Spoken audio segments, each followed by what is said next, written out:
You don't need a heart surgeon who also has heart disease. You want someone who knows about heart disease. And there's some comfort in, kind of self-soothing, going, I just have to know about it. But I think for me, what's been really critical from the first day I came to Fellowship Hall, and I came to the organization as a family counselor, and then became the clinical director, and then served as interim CEO and now as CEO of the organization.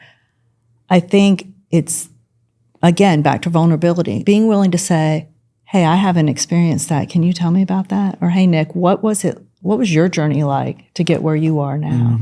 And being willing to listen and be vulnerable and say, here's what I don't know. Or even sitting with a guest, a patient, a client, whatever your organization calls them, and say, tell me about your experience. Because if you're going to help someone, that's what you need them to do, because you're not going to have experienced everything that somebody who walks into your office has experienced.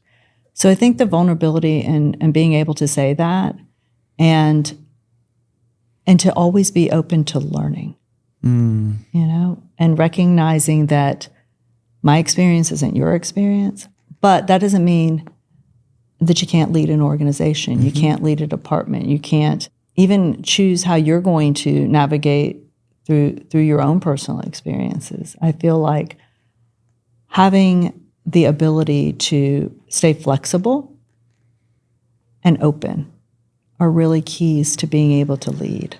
What strikes me about what you just said is all the strength that comes from your experience. Because there's a lot of humility in that, kind of natural checks and balances.